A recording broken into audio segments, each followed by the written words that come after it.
સમાચારોમાં આગળ વધીશું। ગાંધીનગરમાં સંવિધાન દિવસની ઉજવણી કરવામાં આવી। સ્વર્ણિમ પાર્કમાં સંવિધાન પદયાત્રાનું આયોજન કરવામાં આવ્યું, જેમાં મુખ્યમંત્રી ઉપસ્થિત રહ્યા, સાથે ગૃહ રાજ્યમંત્રી હર્ષ સંઘવી પણ હાજર રહ્યા। મંત્રી ભાનુબેન બાબરિયા, કુંવરજી બાવળિયા, રાઘવજી પટેલ પણ ઉપસ્થિત રહ્યા। ગૃહ રાજ્યમંત્રીએ સંવિધાન દિવસની શુભેચ્છા પાઠવી અને કોંગ્રેસ તેમજ રાહુલ ગાંધી ઉપર પ્રહાર કર્યા। રાહુલ ગાંધીને હર્ષ સંઘવીએ દેશના યુવરાજ ગણાવ્યા। તેમણે કહ્યું કે સંવિધાનમાં વકફનું સ્થાન ક્યાં હતું અને કોંગ્રેસે શું કર્યું। સંવિધાનની બુક રાહુલ ગાંધી લઈને ફરે છે, તેમાં ફોટો જ રાખ્યો છે।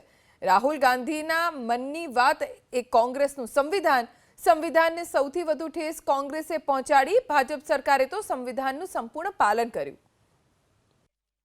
ખાસ કરીને દેશના યુવરાજ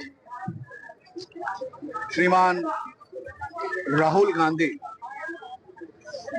કે જે સંવિધાનની જે બુકો લઈને ફરતા હતા, એ બુકનું પોલ કોઈ કોંગ્રેસી દ્વારા જ ખોલવામાં આવ્યું। ઉપર સંવિધાનનો ફોટો જરૂરથી હતો, પરંતુ અંદર પુસ્તક એમની ખાલી હતી। અને સંવિધાનને કદાચ સૌથી વધારે અગર કોઈએ ઠેસ પહોંચાડવાનું કામ કર્યું હોય તો કોંગ્રેસ દ્વારા કરવામાં આવ્યું। રાહુલ ગાંધી જે સંવિધાનની વાત કરે છે, પોતાના મનની સંવિધાનની વાત કરે છે, અને ભારતીય જનતા પાર્ટીની સરકાર એ બાબા સાહેબ આંબેડકરે બનાવેલા સંવિધાનના રક્ષણ માટે કામ કરે છે। એ કયા સંવિધાનની વાત કરે છે?